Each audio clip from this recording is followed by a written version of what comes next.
Hello, and welcome to the Drowsy Professor. Tonight, we're going to journey back through time to explore one of the ocean's most magnificent ancient inhabitants, the mighty Megalodon. We'll discover not a tale of terror, but rather the peaceful story of these gentle giants who ruled the ancient seas with quiet majesty for millions of years. As you settle in for this soothing exploration of prehistoric marine life, let me know where in the world and at what time you're watching. Now, get comfortable, take a slow breath, and let's begin our gentle descent into the silent kingdom of the Megalodon. Picture, if you will, the Earth as it existed some 20 million years ago, during a time that scientists call the Miocene Epoch, a world so different from our own that it might seem like an alien planet, yet so wondrously alive and vibrant that it represents one of the most extraordinary periods in our planet's long history. The oceans of this ancient time were vastly different from the seas we know today, warmer and more expansive, covering parts of continents that are now dry land, creating a vast aquatic realm that stretched from pole to pole with barely a hint of the ice caps that would later transform our world's climate and geography. In this warm, prehistoric ocean, the water temperature was several degrees higher than what we experience today, creating conditions that supported an abundance of marine life unlike anything in our modern seas. The tropical zones extended much further toward the poles, and even the Arctic regions enjoyed temperate climates that could support coral reefs and warm water marine communities. There were no permanent ice sheets at either pole, and the sea levels were significantly higher, flooding vast areas of what would later become coastal plains and creating shallow, warm seas that provided perfect nursery habitats for countless species of marine life. Imagine floating in these ancient waters on a perfect day, suspended in liquid warmth that feels like a comfortable bath, with visibility extending for dozens of meters in every direction through crystal clear water that has been filtered by millions of microscopic organisms working together to maintain the perfect balance of nutrients and clarity. The water itself has a slightly different quality than modern seawater, richer in certain minerals, with a different balance of dissolved gases that supported the tremendous diversity of life that thrived in these prehistoric oceans. The continental configurations of the Miocene world created ocean circulation patterns that were fundamentally different from those of today. The Atlantic and Pacific Oceans were connected through a much wider seaway where Central America now stands, allowing warm equatorial waters to flow freely between the ocean basins and creating global circulation patterns that distributed heat much more evenly around the planet. This open circulation meant that there were no isolated polar regions where cold water could accumulate, and the entire ocean system maintained a relatively warm and stable temperature that provided ideal conditions for large marine animals. The marine ecosystems of this time were characterized by an extraordinary productivity that supported food webs of incredible complexity and biomass. Vast blooms of microscopic plankton formed the foundation of these food webs,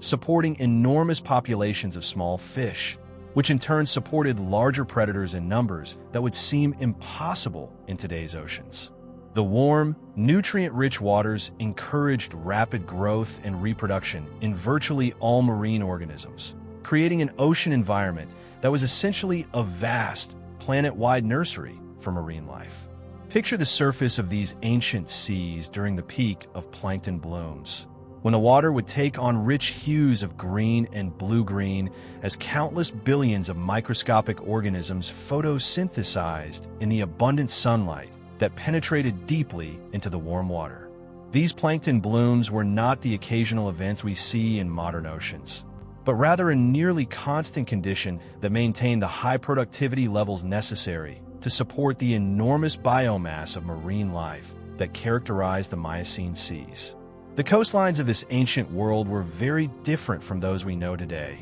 with vast shallow seas extending hundreds of kilometers inland from what we would consider the present-day shoreline. These expansive shallow water environments created enormous areas of warm, productive habitat that served as nurseries and feeding grounds for marine life. The beaches and coastal areas were lined with mangrove forests and other coastal vegetation that provided nutrients and shelter for juvenile marine animals, creating a seamless transition between terrestrial and marine ecosystems. Coral reefs during the Miocene epoch were far more extensive than even the largest modern reef systems, forming vast underwater cities that stretched for thousands of kilometers and supported marine communities of incredible diversity and complexity. These ancient reefs were built by species of corals that were larger and more diverse than their modern descendants, creating three-dimensional habitats that provided shelter and feeding opportunities for countless species of fish,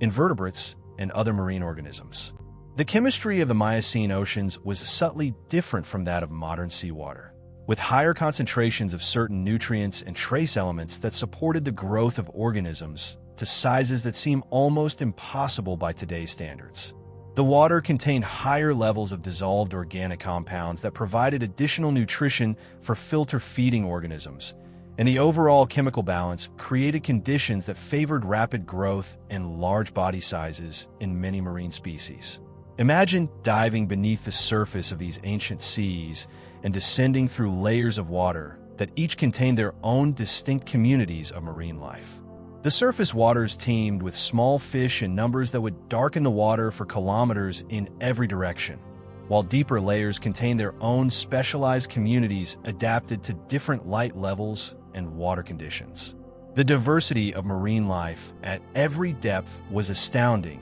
with hundreds of species occupying ecological niches that no longer exist in our modern oceans. The geological activity of the Miocene period created underwater volcanic islands and seamounts that provided additional habitat diversity and helped to drive the ocean circulation patterns that maintained the warm, productive conditions throughout the global ocean system. These underwater mountains created upwelling zones where nutrient-rich deep water was brought to the surface, further enhancing the productivity of the surface waters and supporting the enormous biomass of marine life that characterized this extraordinary period. The absence of polar ice caps during the Miocene meant that ocean circulation was driven primarily by temperature differences created by solar heating rather than by the density differences that drive modern ocean currents. This created a more gentle and stable circulation pattern that moved warm water gradually around the globe without the violent mixing and upwelling that characterizes many modern ocean systems. The result was a more uniform and stable marine environment that could support consistent populations of large marine animals throughout their ranges. Picture the deep waters of these ancient oceans, where even at depths of several kilometers, the water remained relatively warm and rich in dissolved oxygen, creating habitable conditions throughout the entire water column. Unlike modern deep oceans, which are often cold and oxygen-poor, the deep waters of the Miocene seas could support active communities of large marine animals at virtually any depth, creating a truly three-dimensional ocean ecosystem that utilized the entire volume of the world's seas. The seasonal patterns in these ancient oceans were much more subtle than those we observe today, with only gentle variations in temperature and productivity that allowed marine life to maintain consistent activity levels throughout the year. There were no dramatic seasonal migrations driven by temperature changes or ice formation, and the stable conditions allowed marine animals to establish territories and feeding patterns that could be maintained for extended periods without major disruptions. The Miocene oceans were also characterized by much lower levels of seasonal and year-to-year variability in ocean conditions, creating a remarkably stable environment that allowed marine ecosystems to develop and maintain levels of complexity and specialization that would be impossible in the more variable conditions of modern seas. This stability was crucial for supporting the large, long-lived marine animals that would come to dominate these ancient oceans, including the magnificent creatures that would eventually evolve into the largest predatory sharks ever to inhabit our planet. As we float here in these warm, ancient waters, surrounded by the gentle movements of countless marine creatures going about their daily activities in peaceful coexistence, we can begin to understand how this extraordinary ocean environment set the stage for the evolution of some of the most remarkable marine animals ever to grace our planet. The abundant food, stable conditions, and vast areas of suitable habitat created the perfect nursery for the development of marine giants. including the magnificent sharks that would eventually grow to sizes that seem almost mythical by modern standards. In this world of endless summer and perpetual abundance, where the ocean stretched to every horizon and life flourished in every drop of seawater, the stage was set for one of evolution's most extraordinary experiments: the development of marine predators so perfectly adapted to their environment that they would rule the seas unchallenged for millions of years. Their presence felt throughout the entire ocean ecosystem as they moved through their vast domain with the quiet confidence of beings so perfectly suited to their world that they had become living embodiments of the ocean's power and grace. The gentle currents of these ancient seas carried the chemical signatures of life in concentrations that would seem impossible today, with the water itself serving as a rich broth of nutrients and organic compounds that supported rapid growth and development in all marine organisms. The very water seemed alive with possibility, pregnant with the potential for life to experiment with new forms and reach new extremes of size and specialization that would define this remarkable period in Earth's history. In the warm, nutrient-rich waters of these ancient Miocene seas, a remarkable evolutionary story was beginning to unfold, one that would span millions of years and result in the emergence of one of the most magnificent predators ever to grace our planet's oceans. This story begins not with sudden dramatic change, but with the gentle, patient process of gradual adaptation that characterizes all of evolution's greatest achievements, as a lineage of sharks slowly grew larger and more specialized over countless generations, each small change building upon the previous to create something truly extraordinary. The ancestors of the great Megalodon were themselves impressive creatures, but they were relatively modest in size compared to the giants they would eventually become. These early sharks of the Otodus lineage were already successful predators in their own right, measuring perhaps 4 to 6 meters in length. Certainly large by modern standards, but small compared to the 20-meter giants that would represent the culmination of their evolutionary journey. They possessed the fundamental characteristics that would make their descendants so successful: powerful jaws lined with serrated teeth, streamlined bodies perfectly adapted for efficient swimming, and sophisticated sensory systems that allowed them to detect prey across vast distances. Picture one of these ancestral sharks as it moves through the crystal-clear waters of the early Miocene Ocean, its sleek form cutting effortlessly through the warm water with the fluid grace that has characterized sharks for hundreds of millions of years. Its body, while impressive, shows none of the massive bulk that would distinguish its descendants. Instead, it displays the elegant proportions of a perfectly adapted marine predator, every aspect of its anatomy honed by millions of years of evolution to create a living masterpiece of hydrodynamic efficiency. The evolutionary pressures that would drive the gradual increase in size among these ancient sharks were subtle but persistent, operating over time scales so vast that the changes would have been imperceptible to any observer watching from year to year,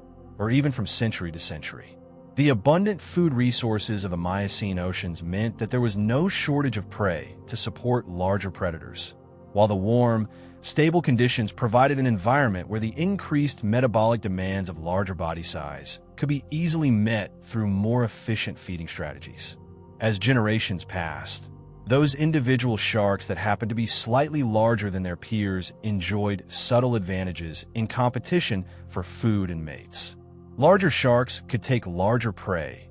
access feeding opportunities that were unavailable to smaller individuals, and intimidate competitors through sheer presence rather than direct confrontation. These advantages, however small, were sufficient to give larger individuals slightly better survival and reproductive success, ensuring that the genes for increased size were passed on to future generations at a higher rate than those for smaller size. Imagine the gradual transformation taking place in shark populations across the global ocean system, as average body size increased almost imperceptibly with each passing generation. The change was so slow that it would have been undetectable to any observer, yet it was relentless and directional, driven by the simple fact that in an ocean filled with abundant prey, Bigger sharks had access to bigger meals and better reproductive opportunities than their smaller relatives. The teeth of these evolving sharks provide us with the most detailed record of their gradual transformation, as the fossilized remains of their dental equipment have been preserved in sediments throughout the world's oceans. These teeth show a clear progression over time, gradually increasing in size and developing the distinctive triangular shape and razor-sharp serrations that would make megalodon teeth so recognizable and so effective at processing large prey. The earliest teeth in the lineage were relatively narrow and pointed, suitable for grasping smaller prey, but they gradually became broader and more heavily serrated as the sharks grew larger and began targeting increasingly substantial prey animals. The process of dental evolution in these ancient sharks was remarkably gradual and conservative, with each generation of teeth showing only minor modifications from those of their ancestors. The changes accumulated slowly but steadily, a slightly broader base here, a more pronounced serration there, a subtle shift in the curve of the cutting edge, until the cumulative effect of these small modifications produced teeth that were fundamentally different from those of the ancestral forms, though the transformation had been so gradual that each step represented only a tiny deviation from the previous generation. Picture the jaw of an early megalodon ancestor, lined with teeth that represent the cutting edge of predatory evolution for their time. Each tooth is a masterpiece of biological engineering, with a crystalline structure that creates edges sharper than any modern surgical instrument, serrations that guide the cutting action to maximize efficiency, and a shape that has been refined through millions of years of evolutionary testing to achieve the perfect balance between penetration and cutting power. As the sharks continued to grow larger over the millennia, their feeding behavior began to shift in ways that would have profound implications for the entire marine ecosystem. Where their ancestors had primarily fed on smaller fish and marine reptiles, the increasingly large sharks began to exploit a food source that was itself undergoing dramatic evolutionary expansion during the Miocene period. The early whales and other marine mammals that were beginning to diversify and increase in both size and abundance throughout the world's oceans. The early whales of the Miocene period were quite different from their modern descendants, representing a remarkable variety of experimental forms as these marine mammals explored the full range of possibilities available to air-breathing animals that had committed themselves to life in the sea. Some were relatively small and dolphin-like. Others were massive filter feeders that strained tiny organisms from the water, and still others were active predators that competed directly with sharks for fish and squid prey. This diversity of whale species created feeding opportunities that had never before existed in the ocean, and the evolving megalodons were perfectly positioned to take advantage of these new resources. The relationship between the growing sharks and the evolving whales was not one of simple predation, but rather a complex ecological dance in which both groups influenced each other's evolution in subtle but profound ways. As whales grew larger and more diverse, they created selection pressure for sharks that could effectively hunt them, while the presence of increasingly large shark predators influenced the evolution of whale defensive strategies,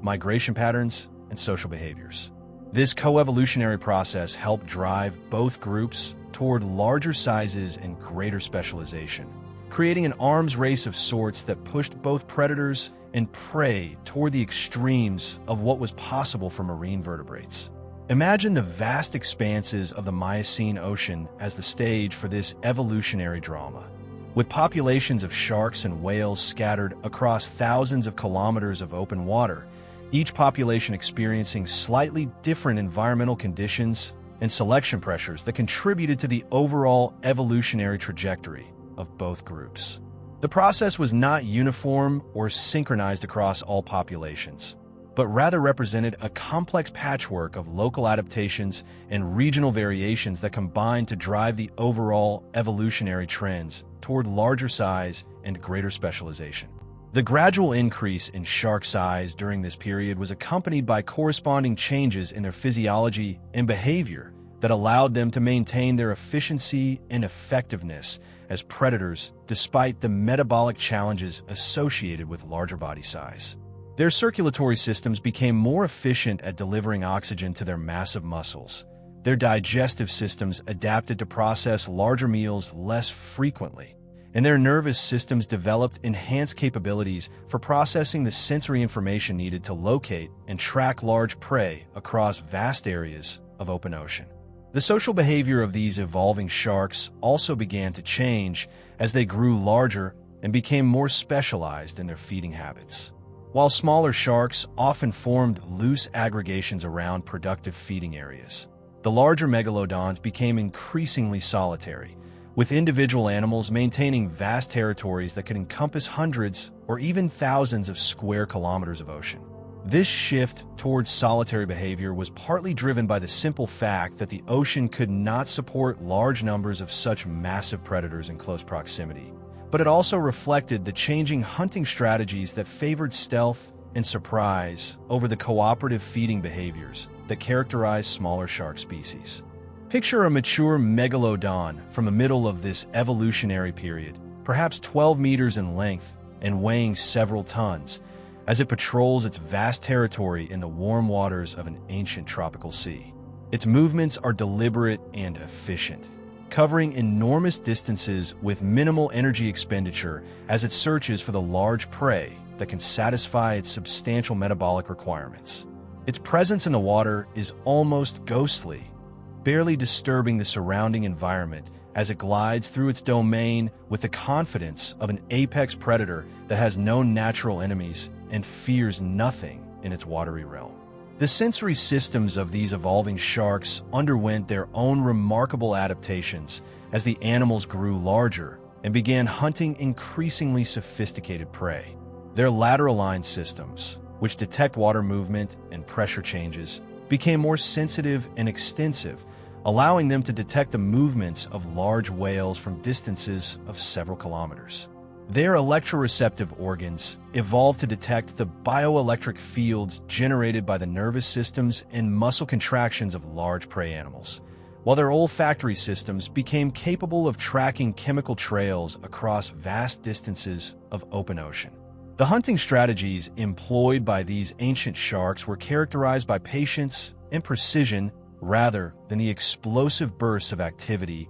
that characterize many modern predators. A megalodon might spend days or even weeks following a potential prey animal, learning its movement patterns and behavioral habits before making a calculated approach that maximized the chances of a successful hunt while minimizing the energy expenditure required. This patient approach was made possible by their efficient metabolism and their ability to go for extended periods between meals, allowing them to invest considerable time and energy in the pursuit of individual prey animals. The evolutionary refinement of megalodon hunting behavior was driven by the same gradual processes that shaped their physical characteristics, with successful hunting strategies being passed on through learning and possibly through genetic influences on behavior patterns. Over millions of years, the most effective techniques for locating, tracking, and capturing large prey became increasingly sophisticated, resulting in predators that could successfully hunt animals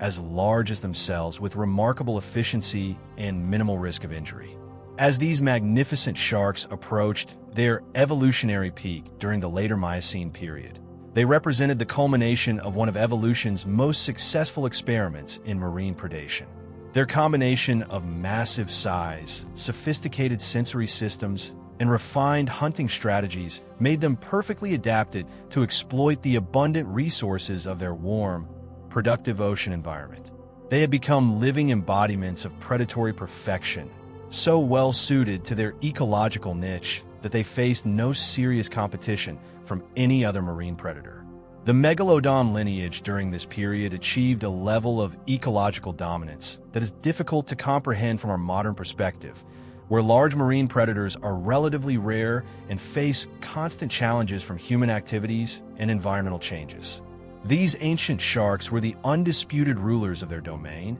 apex predators in the truest sense, whose presence influenced the behavior and evolution of virtually every other large marine animal that shared their ocean environment. As the magnificent megalodons reached their evolutionary stride during the height of the Miocene epoch, they became intimately connected to the great circulation patterns that carried warm water around the globe.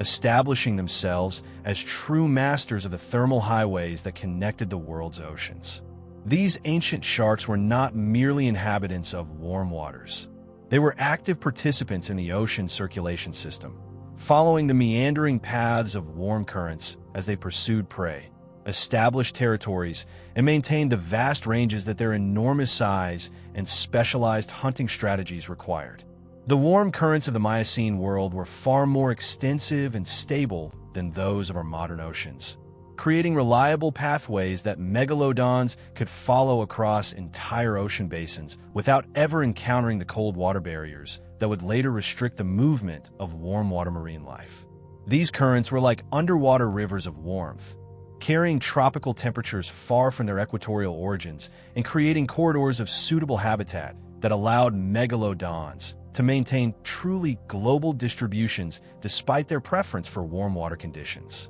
Picture a mature megalodon as it begins a journey along one of these ancient current systems, its massive form cutting effortlessly through water that maintains a comfortable temperature of 25 degrees Celsius, even at latitudes that today would be considered temperate or even subarctic. The shark moves with the patient confidence of an animal that knows its environment intimately, following chemical and thermal cues that guide it along paths that have been used by its species for millions of years. The relationship between megalodons and ocean currents was far more sophisticated than simple passive transport along moving water masses. These intelligent predators had evolved an intimate understanding of current systems that allowed them to use ocean circulation as a tool for efficient travel,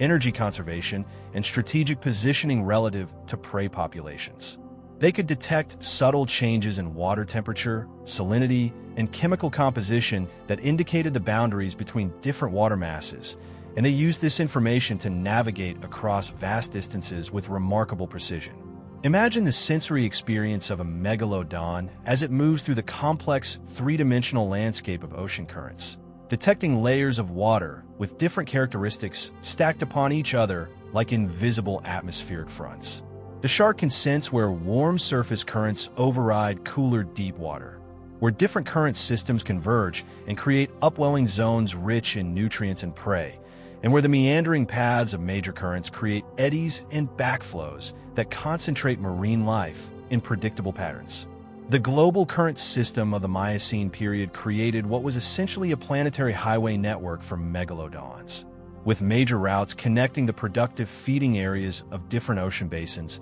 and allowing individual sharks to maintain ranges that spanned multiple continents. A single megalodon might spend part of the year following whale migrations along the western coast of one continent, then travel across an entire ocean basin to exploit seasonal feeding opportunities on the opposite side of the world, all while remaining within the comfortable embrace of warm current systems. The thermal preferences of megalodons were not simply a matter of comfort. They were fundamental requirements that influenced every aspect of their biology and behavior. These sharks were essentially warm water specialists, with metabolic systems that were optimized for the high activity levels and rapid digestion that were possible in tropical and subtropical conditions. Their massive size and active hunting style required the enhanced metabolic efficiency that only warm water could provide, making them dependent on current systems that could transport them through a consistently warm aquatic environment. Picture the magnificent sight of a megalodon pod,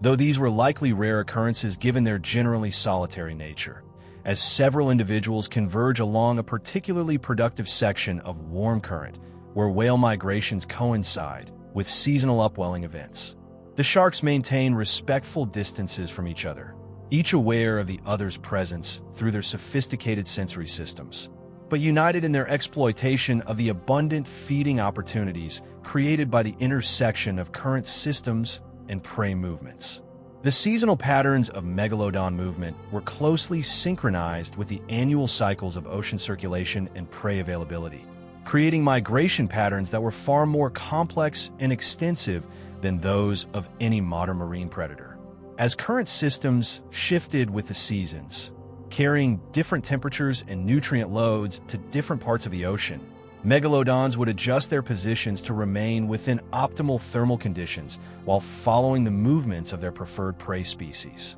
The navigation abilities required for these vast seasonal migrations were truly extraordinary, involving the integration of multiple sensory inputs and environmental cues that allowed megalodons to maintain accurate course headings across thousands of kilometers of open ocean. They could detect the magnetic signatures of different water masses, sense the subtle chemical gradients that mark the boundaries between current systems, and follow the bioelectric trails left by migrating prey species across vast expanses of seemingly featureless blue water. Imagine following a megalodon as it embarks on one of these epic seasonal journeys, its massive form disappearing into the blue distance as it begins a migration that will carry it across an entire ocean basin. The shark moves with purposeful efficiency, its powerful tail driving it forward at a steady pace that can be maintained for weeks or months, while its sophisticated sensory systems continuously monitor the environment for the cues that will guide it to its distant destination. The current systems that megalodons favored were not static features of the ocean, but dynamic, ever-changing patterns that responded to seasonal variations in heating and cooling, changes in wind patterns, and the complex interactions between different water masses. Megalodons had to be able to adapt to these changes, adjusting their movement patterns and territorial boundaries as current systems shifted and evolved throughout the year. The deep understanding of ocean dynamics that megalodons possessed allowed them to predict and respond to changes in current patterns that might not become apparent to other marine animals for weeks or months. They could sense the early signs of seasonal transitions, detect the formation of new upwelling zones, and anticipate the arrival of prey species that were still hundreds of kilometers away, giving them significant advantages in positioning themselves for optimal feeding opportunities. Picture the complex mental map that a mature megalodon must have carried in its sophisticated brain,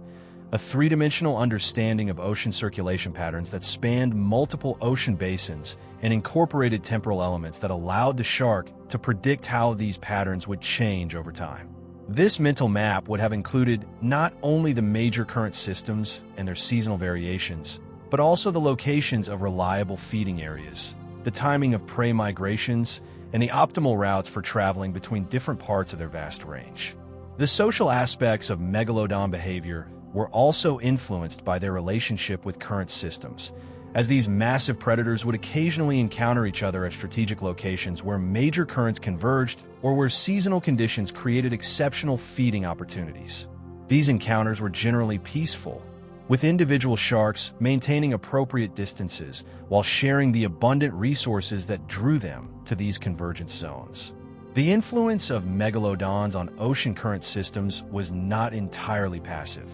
These massive animals were active participants in the ocean's ecology, and their movements and feeding activities had subtle but measurable effects on the distribution of nutrients and the behavior of prey species throughout their range. Their presence could influence the vertical distribution of prey animals, alter migration patterns of marine mammals, and contribute to the mixing of water masses through their powerful swimming movements. The territories maintained by individual megalodons were not fixed geographical areas, but rather dynamic regions defined by current patterns and seasonal resource availability. A single shark's territory might shift hundreds of kilometers as current systems meandered and evolved, with the animal adjusting its movements to maintain its position within optimal thermal and feeding conditions while defending access to the most productive areas within its range. Imagine the vast scale of these territories, areas of ocean that could encompass hundreds of thousands of square kilometers,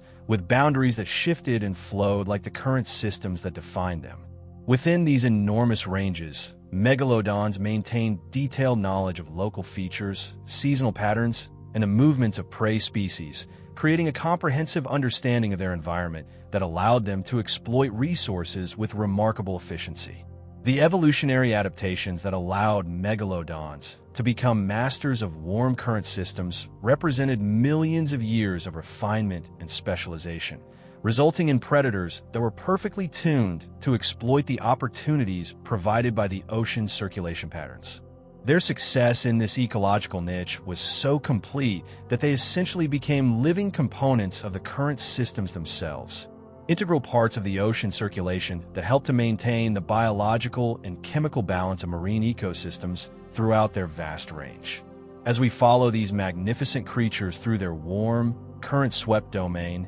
we begin to understand how completely they had integrated themselves into the fundamental patterns of ocean circulation, becoming not just inhabitants of the sea, but active participants in the great cycles of water movement that connected all the world's oceans in a single, interconnected system of warmth, nutrients, and life. In the vast expanse of the ancient Miocene seas, where warm currents carried life from one corner of the globe to another, the megalodons had perfected an approach to hunting that was as elegant as it was effective. These magnificent predators were not the frenzied, violent hunters that popular imagination might suggest, but rather masters of patience and precision, employing sophisticated strategies that combine stealth, intelligence, and an intimate understanding of their prey's behavior to achieve hunting success with minimal energy expenditure and maximum efficiency. The hunting techniques employed by megalodons were the result of millions of years of evolutionary refinement, shaped by the unique challenges and opportunities presented by their massive size and the need to capture prey that was often nearly as large and intelligent as they were. Unlike smaller predators that could rely on speed and agility to overwhelm their prey, megalodons had developed a more subtle approach that emphasized careful observation, strategic positioning, and the element of surprise to achieve success in their hunting endeavors. Picture a mature megalodon as it begins its hunting sequence, suspended motionless in the blue water column at a depth of perhaps 50 meters, its massive form barely visible as a shadow against the darker water below. The shark has detected the presence of a pod of early whales through its sophisticated sensory systems. And now, it begins the patient process of observation and analysis that will determine its hunting strategy for this particular encounter. The megalodon's approach to hunting began long before any direct contact with prey,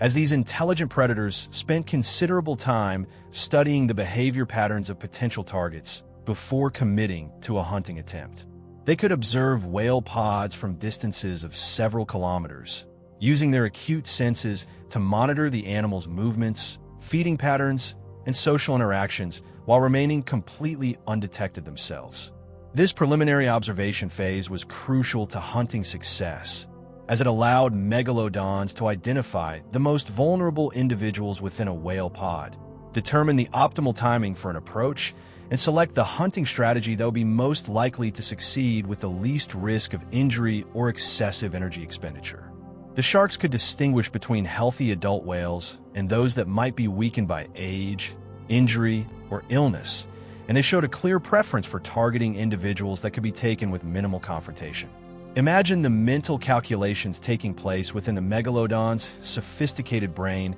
as it processes information about wind patterns, current direction, the depth at which the whales are feeding, their apparent alertness level, and the presence of other potential predators in the area. All of this information is integrated into a comprehensive assessment that will determine whether to proceed with a hunting attempt or to continue searching for more favorable opportunities. The stalking behavior of megalodons demonstrated a level of patience and self-control that is rarely seen in modern predators, as these massive sharks could follow potential prey for days or even weeks before making their move. They maintained positions that kept them downwind and downcurrent from their targets, using the ocean's natural circulation patterns to mask their scent and avoid detection while they gathered information about their prey's behavior and vulnerabilities. During the stalking phase, megalodons employed sophisticated camouflage strategies that took advantage of their coloration and the optical properties of seawater to remain virtually invisible to their prey. Their dark dorsal surfaces blended seamlessly with the deep blue water when viewed from above,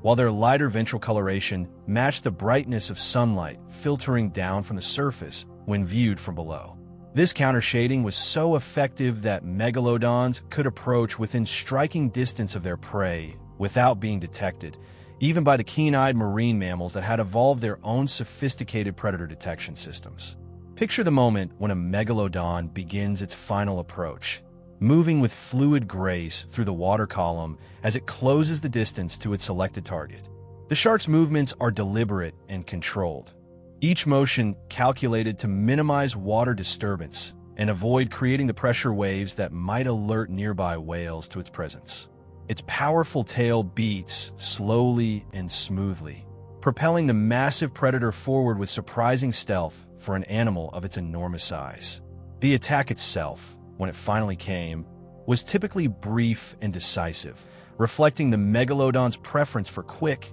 clean kills that minimize the risk of injury to both predator and prey. Rather than engaging in prolonged struggles that could result in damage to either animal, megalodons had evolved techniques that could incapacitate their prey quickly and humanely, often targeting specific anatomical points that would result in rapid unconsciousness and death. The precision with which megalodons could deliver their attacks was truly remarkable, as these massive predators possessed the ability to control their enormous power with surgical accuracy. Their jaws could generate crushing forces measured in tons, yet they could apply this force with such precision that they could sever specific blood vessels or nerve pathways while leaving surrounding tissues relatively undamaged. This level of control required not only physical adaptations, but also sophisticated neural processing capabilities that allowed megalodons to coordinate their complex musculature with extraordinary precision.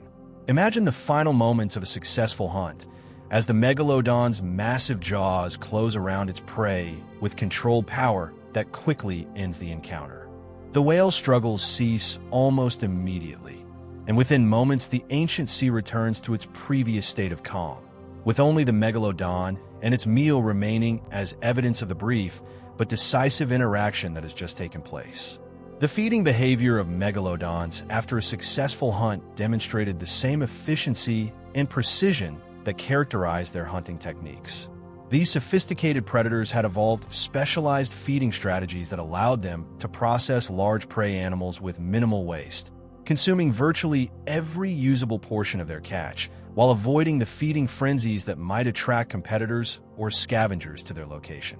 Megalodons typically began feeding by consuming the most nutritious portions of their prey, including organs rich in fats and proteins that could provide maximum energy return for the effort invested in the hunt. Their massive teeth were perfectly designed for processing large prey, with serrated edges that could slice through even the toughest hide and bone, while their powerful jaws could crush bones to access the nutrient-rich marrow within. The social aspects of megalodon feeding behavior were generally characterized by solitary consumption, as these apex predators rarely needed to compete with other animals for access to their prey. When multiple megalodons were present in the same area, they maintained respectful distances from each other's feeding activities, demonstrating a level of social awareness and cooperation that prevented conflicts over food resources. Picture a megalodon during the feeding process, its massive form suspended vertically in the water column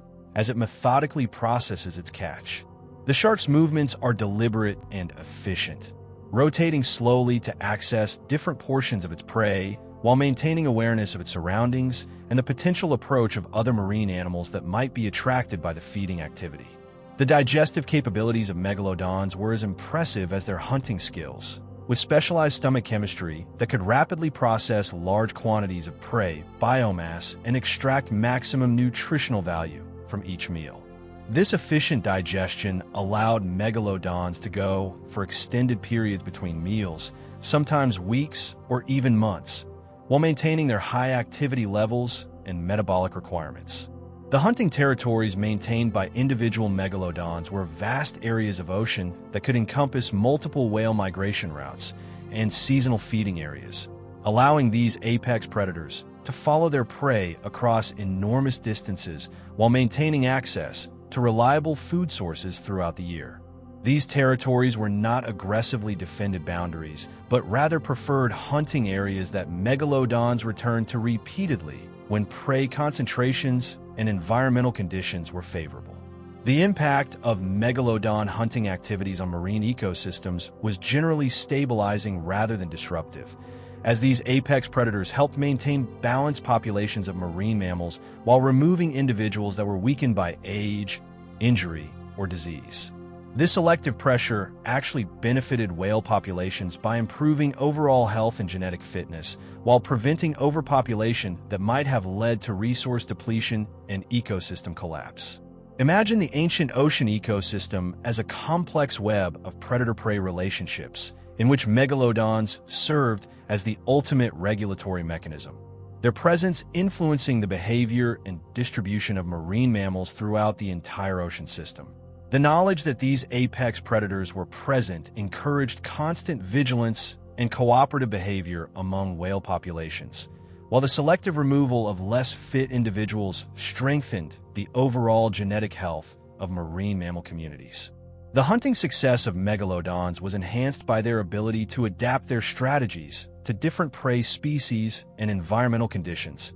demonstrating a level of behavioral flexibility that is rarely seen in modern large predators. They could adjust their approach techniques for different whale species, modify their tactics based on sea conditions and visibility, and even coordinate their activities with environmental events such as storms or seasonal migrations to maximize their hunting opportunities. The legacy of megalodon hunting strategies can still be observed in the behavior of modern marine ecosystems, where the absence of these apex predators has led to changes in whale behavior, distribution patterns, and population dynamics that continue to influence ocean ecology millions of years after the last megalodons disappeared from Earth's seas. Their sophisticated approach to predation represents one of evolution's most successful experiments in large-scale marine hunting, demonstrating that true mastery of the hunt comes not from aggression or violence, but from patience, intelligence, and a deep understanding of the natural world. In the warm, shallow waters that bordered the ancient continents of the Miocene world, where gentle currents carried nutrient from river deltas and upwelling zones created perfect conditions for marine life, the megalodons established some of the most remarkable nursery areas ever to exist in Earth's oceans. These coastal paradises served as protective sanctuaries where the next generation of ocean giants could develop safely, growing from tiny pups no larger than modern sharks into the magnificent predators that would eventually rule the ancient seas with quiet majesty and unparalleled grace. The selection of nursery areas by megalodons was a process that demonstrated their sophisticated understanding of marine ecology and environmental conditions, as these intelligent predators sought out locations that could provide optimal conditions for the survival and development of their offspring. The ideal nursery areas combined warm water temperatures, abundant food sources, protection from large predators, and the stable environmental conditions that young megalodons required during their most vulnerable early years of life. Picture the coastline of an ancient tropical continent during the height of the Miocene epoch, where vast lagoons and shallow embayments stretched for hundreds of kilometers, creating an intricate maze of warm, productive waters that served as perfect nursery habitat for young megalodons. These coastal areas were characterized by crystal-clear water that maintained temperatures of 28 to 30 degrees Celsius year-round, providing the optimal thermal conditions for rapid growth and development in juvenile sharks. The shallow depth of these nursery areas, typically ranging from 5 to 50 meters, provided multiple advantages for developing megalodons. The warm surface waters could penetrate to the bottom, maintaining comfortable temperatures throughout the entire water column, while the reduced depth made it easier for young sharks to surface for the occasional breathing behaviors that some scientists believe may have been necessary for proper development in very young megalodons. The shallow water also concentrated prey species and made hunting more efficient for juveniles that had not yet developed the sophisticated hunting strategies of their adult counterparts. These nursery lagoons were incredibly productive ecosystems in their own right, supporting abundant populations of small fish, marine reptiles, and early marine mammals that provided perfect prey for growing megalodons. The warm, nutrient-rich waters encouraged rapid reproduction in all marine organisms, creating food webs of extraordinary density and complexity that could easily support the substantial caloric requirements of fast-growing juvenile sharks.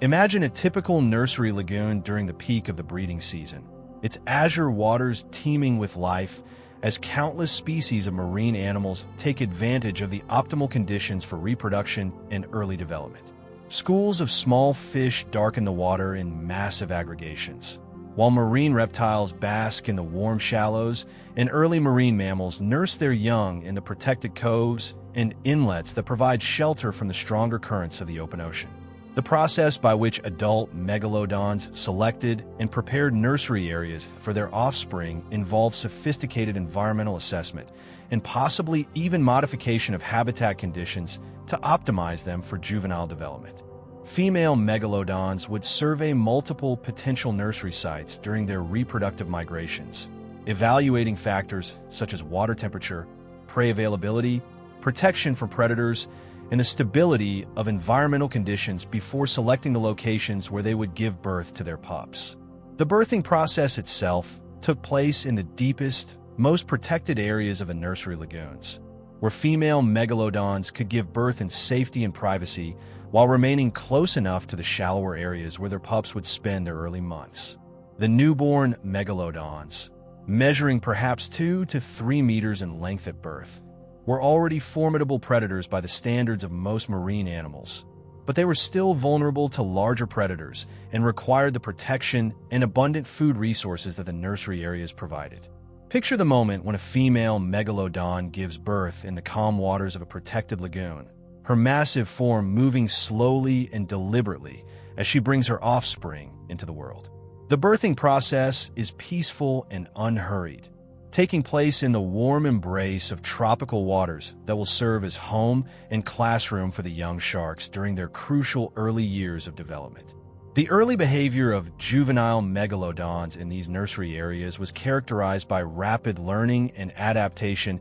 as the young sharks developed the skills they would need to survive and eventually thrive in the broader ocean environment. During their first months of life, the pups remained in the shallowest parts of the nursery areas, where they were relatively safe from large predators and could focus on growing and developing their hunting abilities on smaller prey species. The social dynamics within megalodon nursery areas were complex and fascinating, as young sharks learned to interact with their siblings and other juvenile megalodons while developing the behavioral patterns that would serve them throughout their lives. Unlike many modern shark species, juvenile megalodons did not engage in sibling cannibalism, instead showing remarkable tolerance and even cooperation as they learned to hunt and navigate their environment together. The hunting education of young megalodons began almost immediately after birth, as the pups instinctively began stalking and capturing the abundant small prey that populated their nursery habitat. Their early hunting attempts were often clumsy and inefficient compared to the sophisticated techniques they would later develop, but the abundant prey and forgiving environment of the nursery areas allowed them to practice and refine their skills without the life-or-death pressure they would face in the open ocean. Imagine watching a group of juvenile megalodons as they practice their hunting techniques in the warm shallows of their nursery lagoon, their movements becoming more coordinated and effective with each passing day as they develop the neural pathways and muscle memory that will eventually make them apex predators. Their play behavior often resembled hunting practice, as young sharks would stalk and capture floating debris, chase schools of small fish, and engage in mock confrontations with their siblings. The growth rates of juvenile megalodons in these optimal nursery conditions were truly extraordinary, with young sharks capable of adding several meters to their length during their first year of life. This rapid growth was supported by the abundant food resources and optimal environmental conditions of the nursery areas, as well as by the specialized metabolism of young megalodons that was particularly efficient at converting prey biomass into body tissue during the critical early growth phase. The diet of juvenile megalodons in nursery areas was quite different from that of their adult counterparts, consisting primarily of smaller fish, marine reptiles, and invertebrates that were abundant in the shallow coastal waters. As they grew larger and more capable, the young sharks gradually began to target larger prey species, eventually working their way up to the marine mammals that would form the primary diet of adult megalodons. The protective aspects of nursery areas were not limited to their physical characteristics, but also included the behavioral patterns of adult megalodons that helped to maintain these areas as safe havens for developing juveniles. Adult females would often remain in or near nursery areas for extended periods after giving birth, providing protection and guidance for their offspring while they develop the skills needed for independent survival. Picture an adult female megalodon as she patrols the perimeter of a nursery lagoon, her massive presence serving as a deterrent to potential predators while her young continue their development in the safety of the shallow waters. Her movements are slow and deliberate, designed to conserve energy while maintaining awareness of any threats that might approach the nursery area. The seasonal patterns of nursery area use were closely synchronized with the reproductive cycles of megalodons and environmental conditions that optimized juvenile survival and development. The peak nursery season typically coincided with the warmest months of the year, when water temperatures were highest and prey abundance was at its maximum, providing optimal conditions for rapid growth and development in young sharks. The transition from nursery areas to the open ocean was a gradual process that took place over several years as young megalodons grew larger and more capable of surviving in the broader marine environment. As they approached adult size, the young sharks would begin making increasingly long excursions from their nursery areas, gradually expanding their range and developing the skills needed for life in the vast open ocean. The departure from nursery areas marked a significant milestone in the life of young megalodons, as they left behind the safety and abundance of their coastal sanctuaries to join the ranks of adult megalodons roaming the world's oceans. This transition was often triggered by a combination of factors, including the attainment of sufficient size and skill to survive in the open ocean, seasonal changes in environmental conditions, and possibly social cues from adult megalodons that indicated it was time to leave the nursery environment. Imagine the moment when a young megalodon, now perhaps 8 or 10 meters in length and possessing all the skills necessary for independent survival, makes its final departure from the nursery lagoon where it spent its early years. The shark moves with the confident grace of a born predator, its powerful tail propelling it toward the deeper waters where it will spend the rest of its life as one of the ocean's most magnificent inhabitants. The long-term impact of these nursery areas on megalodon populations was profound, as the survival rates and developmental success achieved in these protected environments directly influenced the overall health and stability of megalodon populations throughout the world's oceans. The availability of suitable nursery habitat was likely one of the key factors that allowed megalodons to maintain their dominant position in marine ecosystems for millions of years. The nursery areas also served as important research and development centers for megalodon evolution, as the protected environment allowed for behavioral experimentation and the development of new hunting techniques that could then be passed on to subsequent generations. The social learning that took place in these areas contributed to the continuous refinement of megalodon behavior and the maintenance of the cultural knowledge that made these apex predators so successful. The ecological impact of megalodon nursery areas extended far beyond their role in shark reproduction, as these productive coastal environments supported entire ecosystems of marine life that benefited from the protection and environmental modification provided by megalodon activities. The presence of megalodons in nursery areas helped to maintain balanced predator-prey relationships and prevented the overpopulation of smaller predators that might otherwise have disrupted the delicate ecological balance of these productive coastal waters. Picture the complex web of ecological relationships that characterize these ancient nursery areas, with megalodons serving as both the primary beneficiaries and the key architects of the environmental conditions that made these areas so successful as centers of marine productivity and biodiversity. The gentle giants that ruled these coastal paradises were not just inhabitants of their environment, but active participants in its creation and maintenance. Their presence essential to the continued health and productivity of some of the most remarkable marine ecosystems ever to exist on our planet. The legacy of these ancient nursery areas can still be seen in the coastal waters of our modern world, where similar conditions continue to provide crucial habitat for marine life, though without the magnificent megalodons that once called these waters home. The warm, shallow coastal areas that serve as nurseries for the ocean's greatest predators remain among the most productive and important marine environments on Earth, continuing to support the next generation of marine life in their ancient role as oceanic cradles of life and growth. In the vast expanse of the Miocene oceans, where megalodons reigned as apex predators, they shared their domain with an extraordinary assembly of marine life that collectively created one of the most magnificent ecosystems ever to grace our planet. This was not simply a world of megalodons, but rather a complex community of giants where massive marine reptiles, early whales of unprecedented size, enormous sea turtles, and countless other spectacular creatures coexisted in a delicate balance that had been refined over millions of years of evolutionary development. The marine ecosystems of the Miocene period supported a diversity and abundance of large marine animals that seems almost impossible by modern standards, with biomass concentrations that were orders of magnitude greater than anything we observe in today's oceans. The warm, productive waters provided abundant food resources that could support multiple species of apex predators,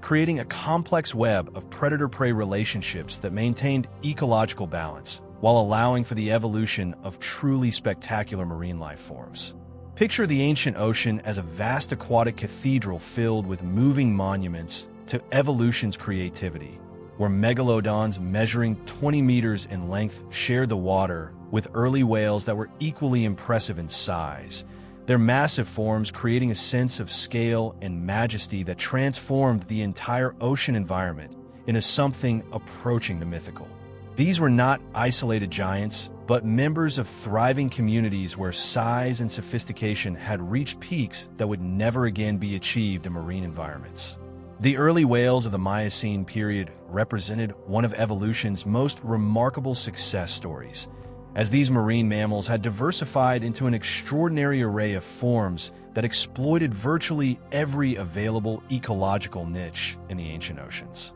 Some had evolved into massive filter feeders that strained tiny organisms from the water through baleen plates that could span several meters in width, while others remained active predators that competed directly with megalodons for fish, squid, and marine mammal prey. Among the most impressive of these early whales were the ancestors of modern sperm whales, massive creatures that could reach lengths of 20 meters or more and possess the intelligence and social complexity that would later characterize their descendants. These whales had evolved sophisticated diving capabilities that allowed them to explore the deepest parts of the ocean, where they hunted giant squid and other deep-sea prey that were inaccessible to most other marine predators. Imagine encountering a pod of these ancient whale giants as they surface to breathe in the warm waters of a Miocene sea,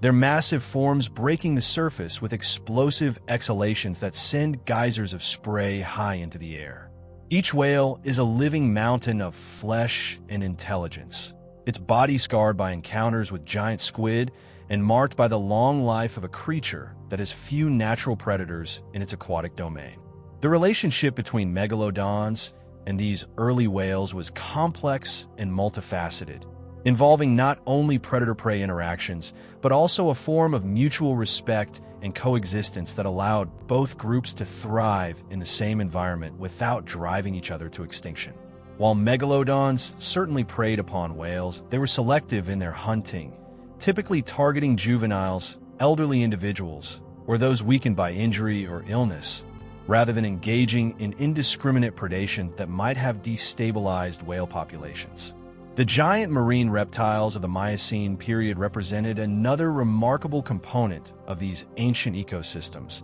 as descendants of the great marine reptiles that had dominated Mesozoic seas continued to thrive and evolve in the warm waters of the Cenozoic era. These creatures included massive sea turtles that could reach shell lengths of several meters, making them among the largest turtles ever to exist, as well as various marine crocodiles and other reptilian predators that had adapted to fully aquatic lifestyles. The sea turtles of this period were particularly impressive, with some species developing shell sizes that rivaled small boats in their dimensions. These gentle giants were primarily herbivorous, feeding on the abundant sea grasses and algae that flourished in the warm, shallow waters of the continental shelves, but their enormous size and armored shells made them virtually immune to predation by all but the largest megalodons. Picture one of these ancient turtle giants as it slowly cruises through a prehistoric seagrass meadow, its massive shell serving as a mobile island that provides shelter and habitat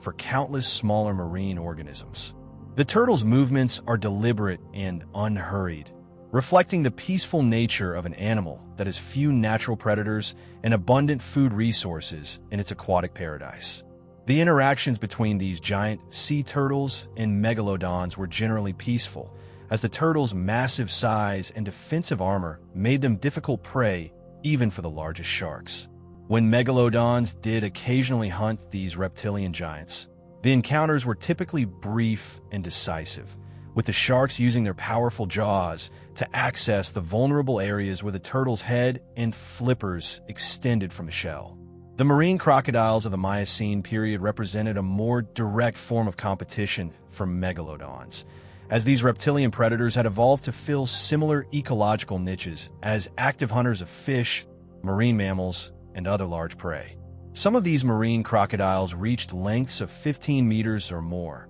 making them formidable predators in their own right and capable of challenging megalodons for access to prey resources. The coexistence between megalodons and these giant marine crocodiles was facilitated by subtle differences in their hunting strategies and habitat preferences, with the crocodiles typically favoring shallower waters and more coastal environments, while megalodons preferred the deeper waters of the continental shelves and open ocean. This habitat partitioning allowed both groups of predators to coexist without excessive competition, contributing to the overall stability of the marine ecosystem. Imagine the prehistoric coastline of a Miocene continent, where massive marine crocodiles bask in the warm shallows, while megalodons cruise the deeper waters just offshore, each group of predators occupying their preferred habitat while maintaining respectful distances from their competitors. The scene is one of ancient harmony, where apex predators have learned to coexist through millions of years of evolutionary refinement. The fish communities of the Miocene oceans were equally impressive in their diversity and abundance, with numerous species reaching sizes that would be considered extraordinary by modern standards. Giant tunas, billfish, and other pelagic species reached lengths that rivaled those of modern small whales, while massive schools of smaller fish created concentrations of prey that could support the enormous caloric requirements of multiple apex predators. These fish communities were characterized by their incredible productivity and rapid reproduction rates, which were supported by the abundant nutrients and optimal temperature conditions of the Miocene oceans. The warm water temperatures accelerated metabolic processes and allowed for year-round reproduction in many species, creating the massive biomass concentrations that formed the foundation of the entire marine food web. The invertebrate communities of this period were equally spectacular, with giant squid and octopuses reaching sizes that made them worthy prey for the largest megalodons and early whales. These cephalopods possessed intelligence and defensive capabilities that made them challenging prey even for apex predators, leading to evolutionary arms races that drove both predators and prey to ever greater levels of sophistication and capability. Picture a giant squid of the Miocene period as it moves through the depths of the ancient ocean, its massive tentacles spanning distances that would engulf a modern whale, while its intelligent eyes survey the surrounding water for both prey and potential threats. These were not the mysterious deep-sea creatures of modern oceans, but active members of the surface and midwater communities, interacting regularly with megalodons and other apex predators in the complex dance of predator and prey. The coral reef communities of the Miocene period created three-dimensional habitats that supported incredible diversity and biomass of marine life, with some reef systems extending for thousands of kilometers and creating underwater cities that rivaled modern tropical reefs in their complexity and beauty. These reef systems provided crucial habitat for countless species of fish, invertebrates, and other marine organisms, while also serving as nursery areas and feeding grounds for the juveniles of many larger species. The ancient reefs were built by coral species that were often larger and more diverse than their modern counterparts, creating structures that could support the weight and activities of much larger marine animals than modern reefs can accommodate. These reef systems served as important centers of biodiversity and productivity, contributing to the overall health and stability of the marine ecosystems that supported megalodons and their contemporaries. The seasonal migrations of marine life during the Miocene period created spectacular gatherings of giants as different species converged on productive feeding areas or breeding grounds, creating temporary concentrations of marine life that were unparalleled in their scale and diversity. These seasonal aggregations provided opportunities for predators like megalodons to feed efficiently, while also facilitating the social interactions and reproductive activities that maintained healthy populations of all marine species. Imagine the ancient equivalent of modern wildlife spectacles, but on a scale that dwarfs anything we can observe today, as hundreds of giant whales, thousands of massive sea turtles, and countless other marine creatures converge on seasonal feeding grounds where megalodons and other apex predators wait to take advantage of the abundant opportunities for feeding and social interaction. The deep-sea environments of the Miocene period were equally rich in giant marine life, with the warm water temperatures extending deep into the ocean, allowing for the support of large, active predators at depths that in modern oceans are characterized by cold, food-poor conditions. This vertical expansion of productive habitat created three-dimensional ecosystems that utilized the full depth of the ocean, providing habitat for giants at every level of the water column. The bioluminescent displays created by giant deep-sea creatures of this period would have been spectacular beyond modern imagination, as massive squid, deep-sea fish, and other organisms created light shows that could be seen from great distances through the clear, warm water. These displays served various functions, including communication, mating displays, and predator avoidance, creating a dynamic light show that transformed the deep ocean into a living galaxy of biological illumination. The stability and longevity of these giant marine ecosystems was remarkable, with some communities maintaining their basic structure and species composition for millions of years, demonstrating the successful balance that had been achieved between predators and prey, competition and cooperation, individual success, and ecosystem health. This stability allowed for the evolution of increasingly sophisticated adaptations and behaviors, creating marine communities that represented the pinnacle of ecosystem development and complexity. The gradual changes that eventually led to the transformation of these ancient marine ecosystems were so slow and subtle that they would have been imperceptible to any observer during the height of the Miocene period, when the ocean was filled with giants and the marine world seemed destined to continue its magnificent development indefinitely. The giants among giants that characterize this extraordinary period in Earth's history represent one of evolution's greatest achievements, a demonstration of what is possible when environmental conditions allow life to reach its full potential for size, complexity, and beauty. Picture the Miocene Ocean at its peak, filled with creatures of such magnificent proportions and sophisticated adaptations that they seem almost mythical from our modern perspective, yet they were real inhabitants of our planet's ancient seas, living proof that nature's creativity and life's potential for grandeur know no bounds when conditions allow for the full expression of evolutionary possibility. Across the vast expanse of the Miocene oceans, where warm currents created highways of opportunity and abundance, the megalodons established themselves as the undisputed masters of the deep channels that connected ocean basins and continents. These underwater valleys and trenches serve as natural corridors for migration, feeding, and territorial expansion, allowing these magnificent predators to maintain truly global distributions while following the seasonal rhythms of marine life that govern the ancient seas. The deep channels of the Miocene world were far more extensive and interconnected than those of our modern oceans, creating a network of underwater highways that allowed large marine animals to travel between distant feeding areas without ever encountering the shallow barriers or temperature gradients that would later restrict the movement of warm water species. These channels were carved by ancient currents and geological processes, creating pathways that could accommodate the massive size and specific habitat requirements of megalodons and their prey. Picture a mature megalodon as it begins one of its epic seasonal migrations, following a deep channel that stretches for thousands of kilometers across an ocean basin, connecting the warm feeding grounds of one continent to the breeding areas of another.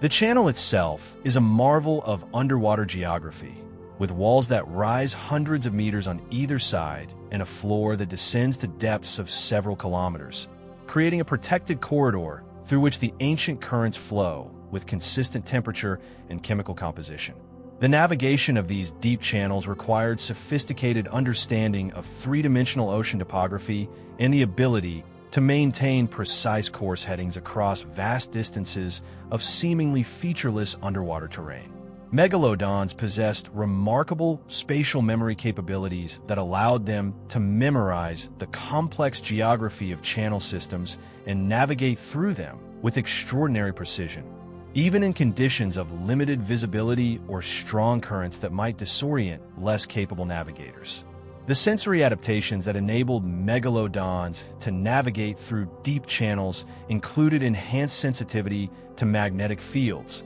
which allowed them to detect the subtle magnetic signatures associated with different geological formations and use them as navigation beacons. They could also sense the minute variations in water chemistry and temperature that occurred along channel routes, creating a multi-sensory map that guided them through their underwater journeys with remarkable accuracy. Imagine the sensory experience of a megalodon as it moves through a deep channel system, its sophisticated nervous system processing information from multiple sensory modalities simultaneously to maintain its position within the optimal flow patterns while monitoring for the presence of prey, competitors, or other significant features of its environment. The shark's brain integrates magnetic, chemical, thermal, and pressure information into a comprehensive understanding of its position and surroundings that rivals the most sophisticated modern navigation systems. The seasonal timing of megalodon migrations through deep channels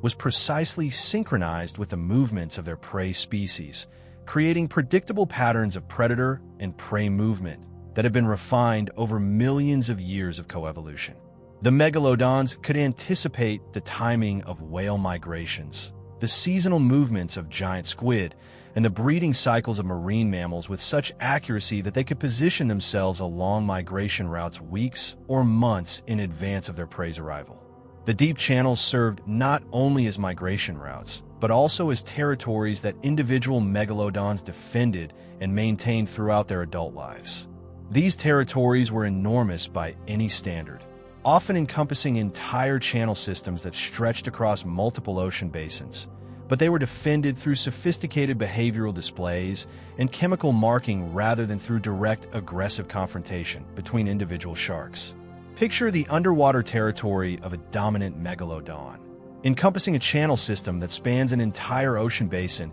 and includes multiple feeding areas, breeding grounds, and seasonal migration routes. The shark patrols this vast domain with the confidence of an apex predator that has no natural enemies. Its presence felt throughout the entire ecosystem as it influences the behavior and distribution of countless other marine animals through its movements and activities. The territorial behavior of megalodons was characterized by complex social hierarchies and recognition systems that allowed multiple individuals to coexist within overlapping territories without constant conflict. Larger, more experienced sharks typically maintained the most desirable territories that included the most productive feeding areas and optimal migration routes, while younger individuals were relegated to less desirable areas until they could establish their own territories through growth, experience, and possibly social advancement. The communication systems used by megalodons to maintain their territorial boundaries and social relationships were sophisticated and multimodal,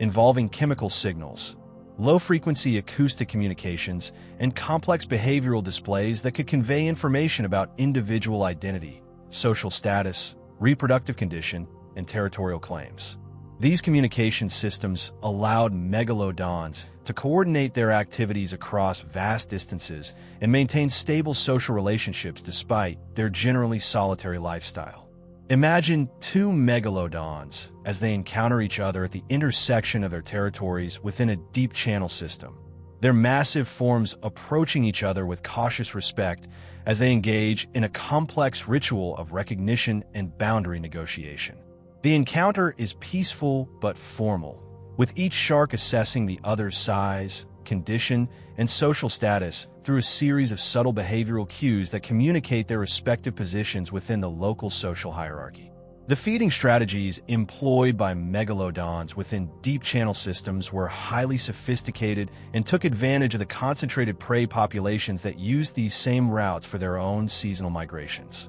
The sharks could position themselves at strategic locations along migration routes where they could intercept passing prey with minimal energy expenditure, using their intimate knowledge of channel topography and current patterns to optimize their hunting success. The ambush hunting techniques used in deep channels were particularly effective, as megalodons could use the complex topography of channel walls and underwater features to conceal their approach until they were within striking distance of their prey. The acoustic properties of deep channels also allowed megalodons to detect the approach of prey from great distances, giving them time to position themselves optimally for successful hunting encounters. Picture a megalodon as it lies in wait along a deep channel route, its massive form concealed against the channel wall as it monitors the approach of a whale pod through its sophisticated sensory systems. The shark's patience is extraordinary, as it may wait for hours or even days for the optimal moment to strike,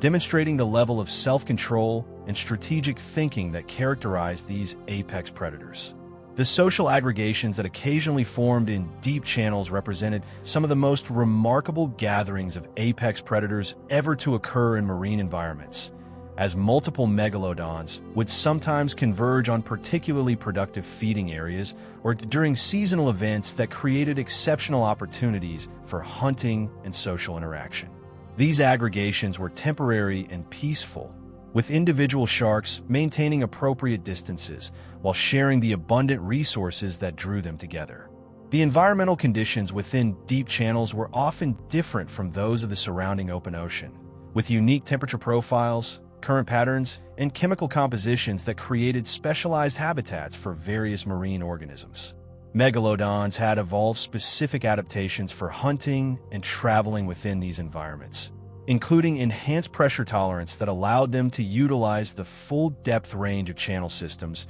and specialized sensing capabilities that were optimized for the acoustic and chemical properties of deep water environments. The role of deep channels in megalodon reproduction was significant, as these protected corridors provided safe passage for pregnant females traveling to puppying grounds and offered ideal conditions for courtship and mating behaviors. The relative privacy and protection offered by deep channels made them preferred locations for the reproductive activities that were crucial for maintaining healthy megalodon populations. Imagine a pregnant female megalodon as she travels through a deep channel system toward her chosen puppying ground, her massive form moving with the deliberate care of an expectant mother, while her sophisticated senses monitor the environment for any threats to her unborn offspring. The channel provides a protected corridor that shields her from the stronger currents and potential predators of the open ocean, while maintaining the optimal temperature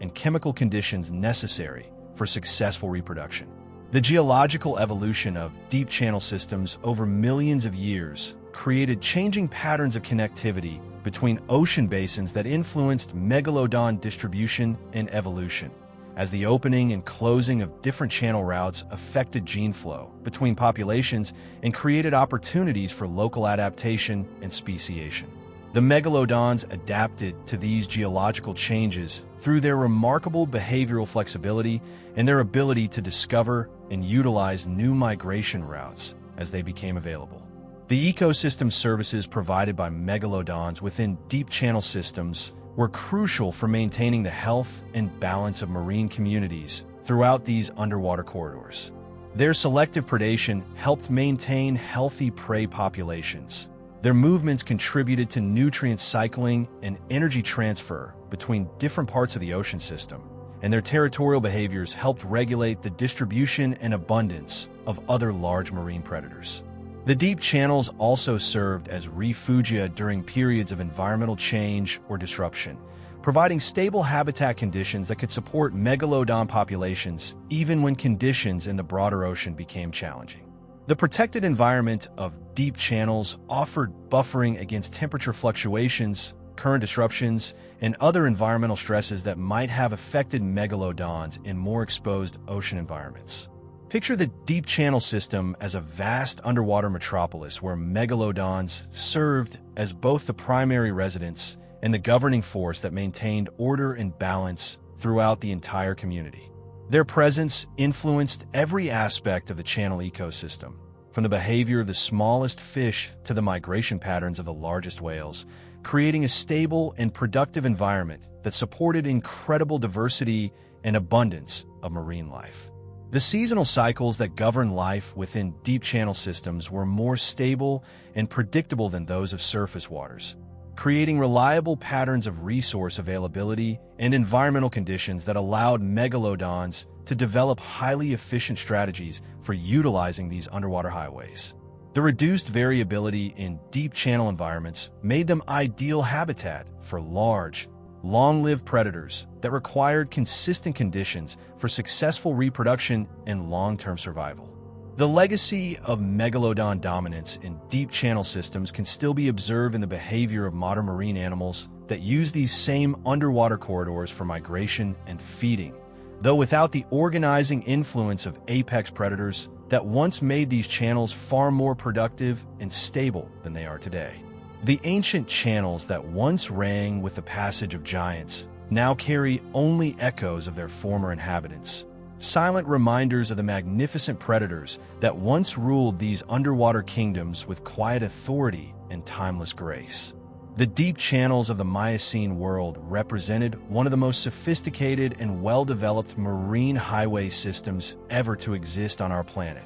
created through the perfect combination of geological processes, ocean circulation patterns, and biological evolution that allowed for the development of truly global populations of marine giants. The megalodons that ruled these channels were not just inhabitants of their environment, but active architects of the ecosystem structure that made these underwater highways some of the most productive and important marine habitats in Earth's history. As the Miocene epoch gradually gave way to the Pliocene period, approximately 5 million years ago, the warm and stable oceanic paradise that had supported megalodons and their fellow marine giants for millions of years began to experience subtle but profound changes that would ultimately transform the entire character of Earth's ocean systems. These changes occurred so gradually that they would have been imperceptible to any single generation of marine life. Yet their cumulative effect over hundreds of thousands of years would prove to be one of the most significant environmental transformations in the history of our planet's oceans.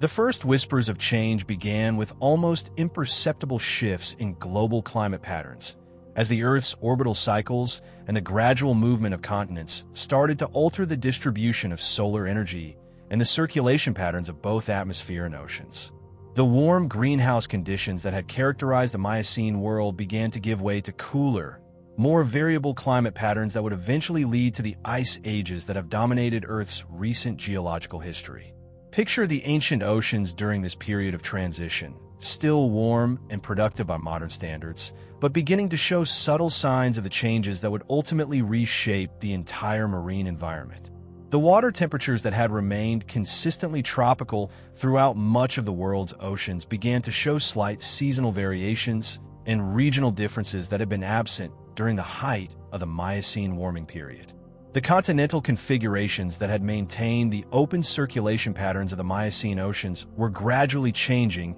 as tectonic forces continued their patient work of reshaping the Earth's surface. The most significant of these changes was the gradual closure of a seaway that had connected the Atlantic and Pacific Oceans through what would eventually become the Isthmus of Panama, a geological event that would have profound implications for global ocean circulation and climate patterns. As this crucial oceanic connection began to narrow, the free exchange of warm equatorial waters between the Atlantic and Pacific began to slow, forcing changes in current patterns that had remained stable for millions of years. The Gulf Stream and other major current systems began to strengthen and shift their paths, creating new patterns of heat distribution that would fundamentally alter marine ecosystems throughout the world's oceans. Imagine the gradual transformation of ocean circulation patterns as viewed from the perspective of a megalodon that had spent its entire life following the predictable current systems of the Miocene world. The warm water highways that had provided reliable passage between feeding areas and breeding grounds began to shift and change, requiring these ancient predators to adapt their migration patterns and territorial boundaries to accommodate the new oceanic reality. The cooling that began during this transitional period was not uniform across the globe, but rather created a complex pattern of regional changes that affected different ocean basins and latitude bands in different ways. The polar regions began to experience more pronounced seasonal cooling, while the tropical zones remained relatively warm, but started to show greater temperature variability between seasons and years. The formation of the first permanent ice sheets in Antarctica marked a crucial threshold in this cooling process, as the white surface of glacial ice reflected solar energy back to space rather than absorbing it as the dark ocean surface had done. This ice albedo feedback mechanism accelerated the cooling process and began to establish the polar ice caps that would eventually grow to cover vast areas of both Antarctica and the Arctic. Picture the first massive ice sheets as they began to form on the Antarctic continent, their white surfaces gleaming in the polar sun as they reflected solar energy back to space and began the process of global cooling that would eventually transform the entire planet's climate system. The formation of these ice sheets represented a fundamental shift in Earth's energy balance, marking the beginning of the end for the warm, greenhouse conditions that had characterized the Miocene world. The gradual cooling of polar regions created stronger temperature gradients between the equator and the poles, driving more vigorous atmospheric and oceanic circulation patterns that increased mixing between different water masses and began to break down the stable thermal stratification that had characterized Miocene oceans. These enhanced circulation patterns brought cold,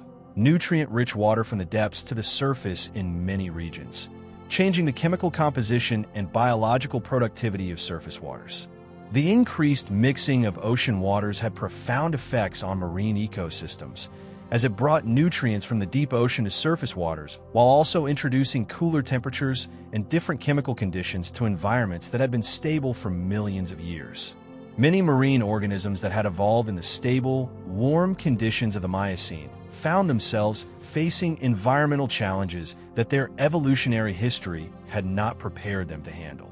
The changing ocean chemistry associated with increased mixing and cooling began to affect the entire marine food web, starting with the microscopic plankton that formed the foundation of ocean ecosystems. Many species of warm water plankton began to decline in abundance as water temperatures dropped and chemical conditions changed, reducing the food supply available to the small fish and other organisms that fed upon them. Imagine the gradual transformation of plankton communities as species that had thrived in the warm, stable waters of the Miocene began to be replaced by different species that were better adapted to cooler, more variable conditions. This change at the base of the food web had cascading effects throughout the entire marine ecosystem, affecting every level from the smallest fish to the largest predators. The seasonal patterns that had been relatively subtle during the Miocene period began to become more pronounced as polar cooling created stronger seasonal cycles in ocean temperature, current patterns, and biological productivity. Many marine organisms that had maintained consistent activity levels throughout the year began to experience more pronounced seasonal variations in their feeding, reproduction, and migration patterns. The migration patterns of marine mammals, which had been relatively stable and predictable during the Miocene, began to change as shifting current patterns and seasonal temperature variations altered the distribution of their prey species. Whale populations that had followed consistent migration routes for millions of years found themselves having to adapt to new patterns of food availability and optimal thermal conditions. Picture a pod of early whales as they navigate the changing ocean conditions of the late Miocene period, their ancient migration routes no longer providing the predictable food sources and thermal conditions that had sustained their ancestors for countless generations. The whales must adapt their behavior to the new oceanic reality, learning to exploit different food sources and adjust their migration timing to match the changing seasonal patterns. The cooling trend that characterized this period was not steady or uniform, but rather proceeded in fits and starts, with periods of relatively rapid cooling alternating with intervals of stability or even slight warming. This variability created additional challenges for marine life, as organisms had to cope not only with overall cooling trends, but also with increased unpredictability in environmental conditions. The formation of sea ice in polar regions created new habitat types that had been virtually absent during the warm Miocene period, while also serving as additional sources of cooling through the reflection of solar energy. The seasonal advance and retreat of sea ice began to create pronounced annual cycles in polar marine ecosystems, with dramatic changes in habitat availability and food sources throughout the year. The deep ocean began to experience significant changes as well, as the formation of dense, cold water in polar regions created new patterns of deep water circulation that transported cold, oxygen-rich water throughout the world's ocean basins. This enhanced deep water circulation brought changes to the deep-sea environments that had been relatively stable during the Miocene period. Imagine the three-dimensional transformation of ocean structure as cold, dense water began to sink from polar regions and flow along the ocean floor toward the equator, creating new patterns of vertical circulation that mixed the entire water column more vigorously than had occurred during the stable stratification of the Miocene period. This enhanced mixing brought nutrients to the surface in some regions, while transporting oxygen to the depths in others, creating a more dynamic and variable ocean environment. The changing ocean conditions began to affect the distribution and abundance of the giant marine life that had characterized Miocene ecosystems, as many species found their preferred habitat shrinking or shifting to different locations. The warm water specialists that had thrived during the greenhouse conditions of the Miocene found themselves increasingly confined to tropical regions as cooler conditions spread into higher latitudes. The coral reef systems that had been so extensive during the Miocene began to retreat toward lower latitudes as water temperatures in higher latitudes dropped below the threshold required for coral growth and survival. This reduction in reef habitat had cascading effects on the countless species of marine life that depended on reef ecosystems for food, shelter, and breeding grounds. The productivity patterns of the oceans began to shift as changing circulation patterns altered the distribution of nutrients and the timing of seasonal productivity cycles. Some regions experienced increased productivity as enhanced upwelling brought nutrients to the surface, while others saw declining productivity as stratification patterns changed and nutrient delivery to surface waters was reduced. Picture the changing patterns of ocean productivity as viewed from space, with some regions becoming more green and productive while others faded to the deep blue of nutrient-poor water. These changes in productivity had profound implications for the entire marine food web,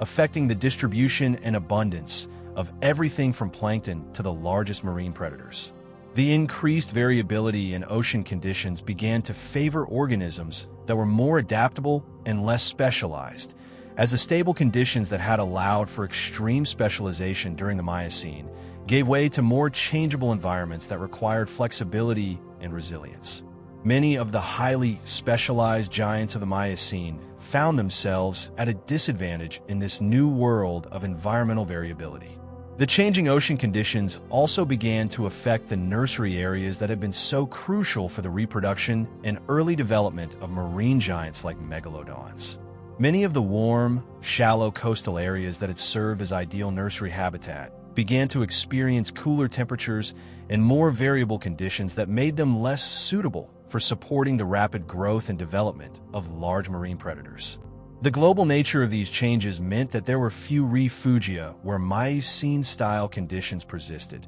forcing marine life to adapt to the new oceanic reality rather than simply shifting their distributions to more favorable locations. This created evolutionary pressure for adaptation to cooler, more variable conditions rather than the stable warm water adaptations that had been favored during the Miocene. The timescale of these changes, while rapid in geological terms, was still slow enough that many species had the opportunity to adapt gradually to the new conditions through evolutionary processes and behavioral flexibility. However, the highly specialized nature of many Miocene marine giants meant that adaptation to significantly different environmental conditions was challenging or impossible for some species. Picture the ocean during this transitional period as a world in flux, where the ancient patterns of warmth and stability were giving way to new patterns of cooling and variability that would eventually reshape marine ecosystems throughout the world.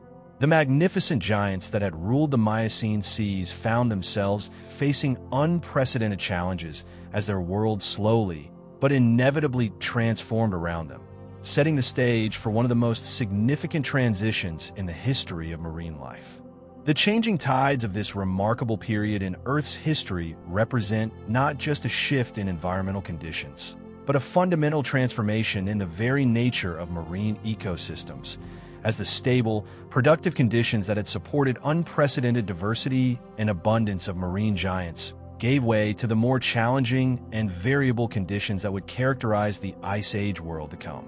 As the cooling trends that had begun during the late Miocene continued to intensify throughout the Pliocene period, the magnificent megalodons found themselves facing environmental challenges that their evolutionary history had not prepared them to overcome. What followed was not a sudden catastrophic extinction, but rather a gradual, peaceful process of decline that scientists have come to call the Great Quieting, a gentle fading of the ocean's greatest predators as they slowly vanished from the cooling seas that had once been their undisputed domain. The environmental changes that drove this process were so gradual that they would have been barely perceptible to individual megalodons during their lifetimes. Yet their cumulative effect over hundreds of thousands of years proved insurmountable for these magnificent creatures that had evolved specifically for the warm, stable conditions of the Miocene world. The megalodons were not victims of sudden disaster, but rather casualties of their own extraordinary specialization, which had made them perfectly adapted to one type of environment while leaving them vulnerable to the slow changes that transformed their oceanic realm. Picture a mature megalodon during the early stages of this transition, perhaps 3 million years ago, as it follows its ancient migration routes through oceans that still appear warm and abundant, but are beginning to show subtle signs of the changes that will eventually make them unsuitable for these giants. The water temperature is only a few degrees cooler than it had been during the peak of the Miocene. Yet this small difference represents the beginning of a transformation that will ultimately prove decisive for the fate of these ancient predators. The first effects of cooling were felt most strongly in the higher latitudes, where megalodon populations have maintained some of their most important feeding areas during the warm Miocene period. As winter temperatures in these regions began to drop below the thermal tolerance thresholds of megalodons, the sharks found themselves gradually excluded from vast areas of ocean that had previously provided crucial seasonal feeding opportunities. The contraction of suitable habitat began as a barely noticeable reduction in the northernmost and southernmost limits of megalodon distribution,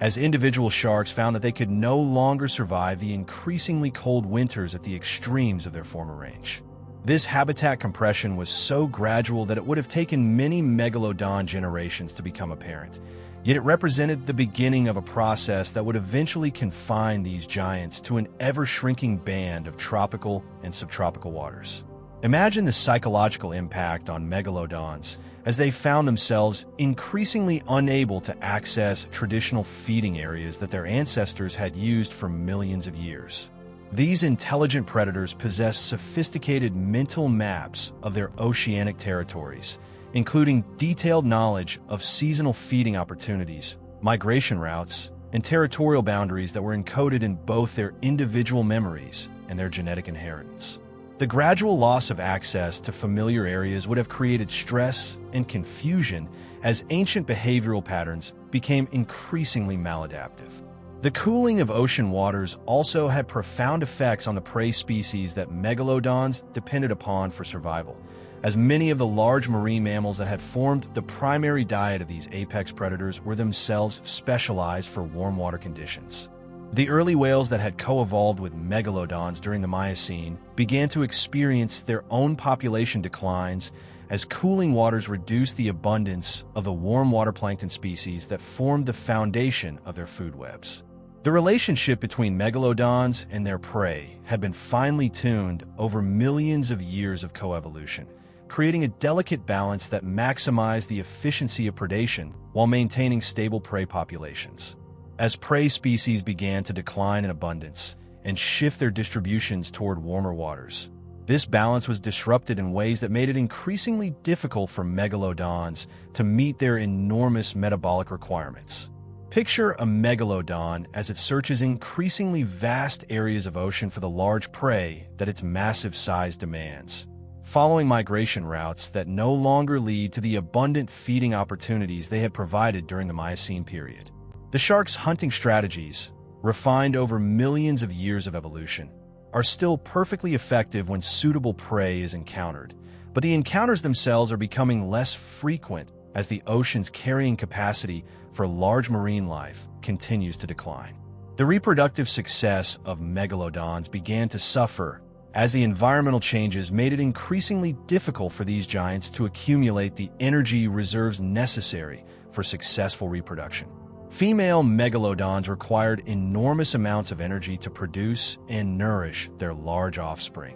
and the declining abundance of suitable prey made it increasingly difficult to achieve the condition necessary for successful breeding. The nursery areas that had been so crucial for megalodon reproduction during the Miocene period began to experience environmental changes that made them less suitable for supporting the rapid growth and development of juvenile sharks. The warm, shallow coastal waters that had provided ideal conditions for young megalodons began to experience cooler temperatures and reduced productivity that slowed growth rates and increased mortality among juveniles. Imagine a female megalodon as she returns to a traditional puppying ground that her species had used for millions of years, only to find that the environmental conditions have changed in subtle but significant ways. The water is still warm enough to support life, but the slight reduction in temperature and the changes in prey abundance make the area less than optimal for the vulnerable young sharks that must grow rapidly to avoid predation and reach maturity.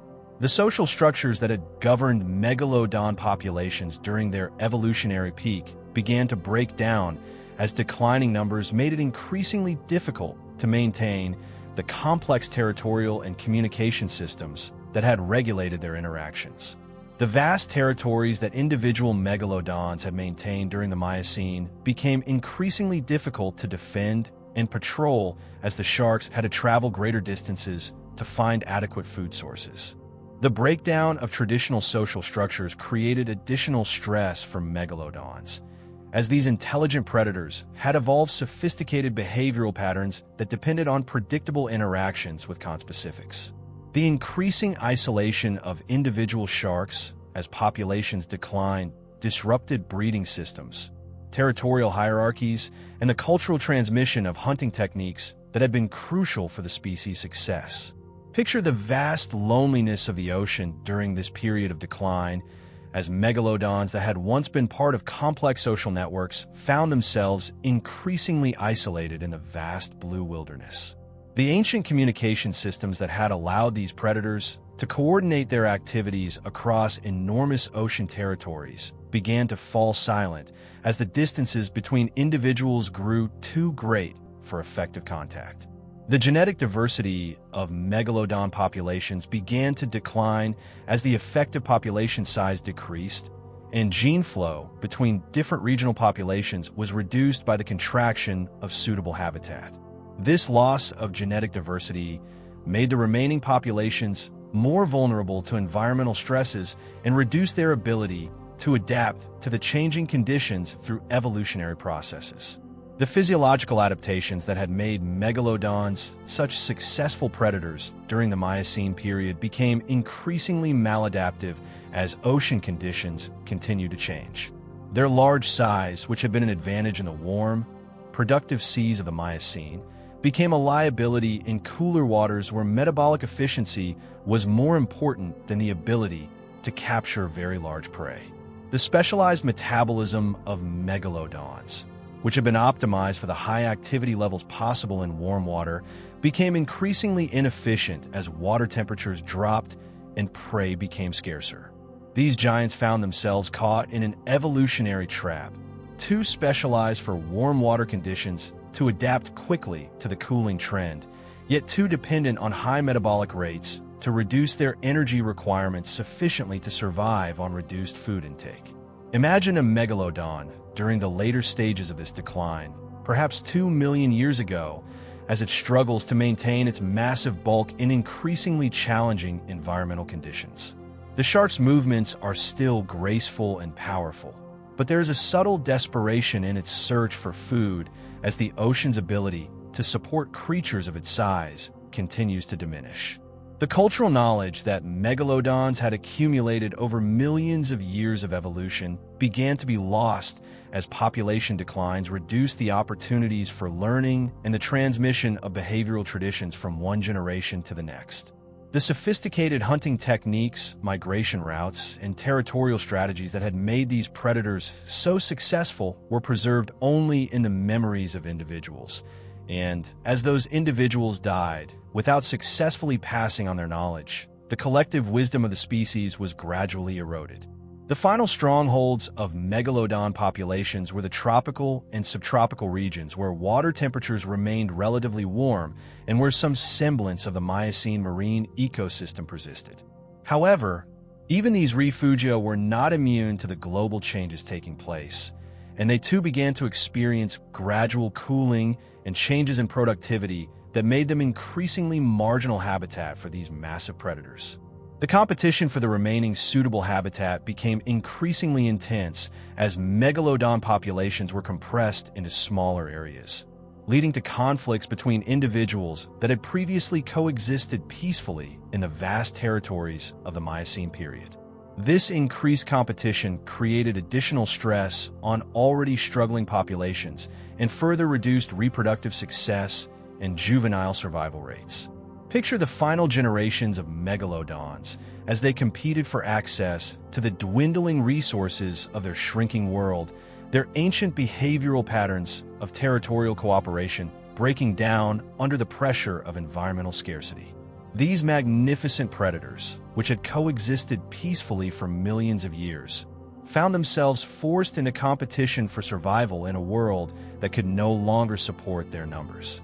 The disappearance of megalodons from the fossil record was not marked by any dramatic event or sudden catastrophe, but rather by gradual tapering off of their remains in marine sediments as their populations dwindled and finally vanished from the world's oceans. The last megalodons likely died alone in the vast blue wilderness, the final representatives of a lineage that had ruled the seas for millions of years. The silence that followed the extinction of megalodons was profound, not just because these magnificent predators were no longer present in the oceans, but because their disappearance marked the end of an entire era in marine evolution. The warm, productive seas that had supported unprecedented diversity and abundance of marine giants gave way to the cooler, more variable oceans of the Ice Age world, where such massive predators could no longer find the resources necessary for survival. The ecological niche that megalodons had occupied for so long remained empty after their extinction, as no other marine predator was able to evolve the combination of size, power, and specialized adaptations that had made these sharks so successful during the Miocene period. The absence of apex predators of their caliber had cascading effects throughout marine ecosystems, altering the behavior and distribution of prey species in ways that can still be observed in modern oceans. Imagine the ocean in the immediate aftermath of megalodon extinction, still bearing the structural patterns and ecological relationships that have been shaped by millions of years of interaction with these apex predators, but now lacking the organizing influence that their presence had provided. Marine ecosystems began a slow process of reorganization as other predators expanded to fill portions of the vacant niche, but none could match the ecological impact of the vanished giants. The evolutionary adaptations that had made megalodons so successful during their reign continued to influence marine ecosystems long after their extinction, as the prey species that had co-evolved with these predators retained behavioral and physiological adaptations that were no longer necessary, but persisted as evolutionary legacies of their ancient interactions with the ocean's greatest predators. The cooling trend that drove megalodon extinction continued to accelerate after their disappearance, eventually leading to the ice ages that have characterized Earth's recent geological history. The oceans became progressively cooler and more seasonal, with permanent ice caps at both poles and seasonal sea ice that created conditions very different from the warm, stable seas that had supported megalodons and their contemporaries. The great quieting that marked the end of the megalodon era was not just the extinction of a single species, but rather the conclusion of an entire chapter in the history of life on Earth. The magnificent giants that had dominated the Miocene seas represented the culmination of evolutionary trends toward large size and specialization that had characterized marine life for millions of years, and their disappearance marked the beginning of a new era characterized by smaller, more adaptable marine predators. Picture the modern ocean as viewed through the lens of deep time, its blue expanse still bearing the subtle signatures of the ancient giants that once called it home. The migration routes of modern whales still follow some of the same paths that megalodons once patrolled. The deep channels that serve as highways for these apex predators still guide the movements of marine life, and the very structure of marine food webs continues to reflect the evolutionary legacy of the vanished rulers of the ancient seas. The peaceful nature of megalodon extinction serves as a reminder that not all evolutionary endings are dramatic or catastrophic, but that the patient processes of environmental change can gradually transform the world in ways that make it unsuitable for even the most successful and well-adapted species. The Great Quieting represents evolution's quiet recognition that all dominance is temporary, and that even the mightiest rulers of the natural world must eventually yield to the inexorable forces of change that govern all life on our ever-transforming planet. The final silence that settled over the ocean depths as the last megalodons vanished was not an ending, but a transition, marking the close of one magnificent chapter in the story of life, while opening the pages for new evolutionary experiments and the rise of different forms of marine mastery. In this gentle fading of ancient giants, we see not tragedy, but the natural rhythm of evolutionary time, where every ending contains the seeds of new beginnings, and every extinction creates opportunities for new forms of life to explore the endless possibilities of existence in Earth's vast and ever-changing oceans. In the quiet depths of our modern oceans, where the descendants of ancient marine life continue their eternal dance of survival and adaptation, the legacy of the magnificent megalodons lives on in ways both subtle and profound. Though these gentle giants vanished from Earth's seas millions of years ago, their influence continues to shape marine ecosystems, inspire scientific discovery, and capture human imagination with the enduring mystery of creatures so perfectly adapted to their world that they seem destined to rule the oceans forever, yet proved vulnerable to the inexorable forces of environmental change that govern all life on our ever-transforming planet. The fossil evidence that megalodons left behind has become one of paleontology's greatest treasures, providing scientists with detailed insights into the lives and times of these ancient predators, while raising tantalizing questions about aspects of their biology and behavior that may never be fully understood. The massive teeth that these sharks shed throughout their lives have been preserved in marine sediments around the world, creating a fossil record that spans millions of years and documents the evolutionary journey of the Megalodon lineage from its humble beginnings to its spectacular peak and eventual decline. Picture a modern paleontologist as they carefully excavate a Megalodon tooth from ancient marine sediments, holding in their hands a piece of fossilized enamel that once belonged to one of the ocean's most magnificent predators. This single tooth, perhaps the size of a human hand and sharp enough to have sliced through the toughest whale hide, represents a direct connection to the vanished world of the Miocene seas, carrying within its crystalline structure the chemical signatures of ancient oceans and the life stories of creatures that dominated their realm with quiet majesty. The scientific study of megalodon fossils has revealed remarkable details about these ancient sharks, from their growth patterns and dietary preferences to their global distribution and evolutionary relationships with other prehistoric predators. Advanced techniques of chemical analysis can extract information about ancient ocean temperatures, food web structures, and migration patterns from the fossilized remains, allowing scientists to reconstruct aspects of megalodon ecology with surprising precision and detail. The size estimates for megalodons based on fossil evidence have grown increasingly sophisticated as scientists have refined their understanding of the relationship between tooth size and body proportions in these ancient sharks. The largest individuals may have reached lengths of 20 meters or more, making them among the largest predators ever to exist in any environment, while their estimated weights of 50 tons or more would have made them comparable to modern sperm whales in their massive bulk and presence. Imagine the awe that would have accompanied an encounter with a living megalodon in its ancient ocean realm. As this magnificent predator moved through the water with the fluid grace that characterized its kind, its massive form creating a sense of scale and majesty that would have been overwhelming to any observer fortunate enough to witness these giants in their natural habitat. The very presence of such creatures would have transformed the ocean environment. Their movements felt throughout the water column as they passed like living submarines through their aquatic domain. The extinction of megalodons created ecological opportunities that were gradually filled by other marine predators, though none has achieved the combination of size, power, and ecological dominance that characterized these ancient giants. Modern great white sharks, which are often considered the megalodon's closest living relatives, occupy a similar ecological niche, but at a much smaller scale, demonstrating how the cooling of ocean temperatures favored smaller, more energy-efficient predators over the massive giants of the Miocene era.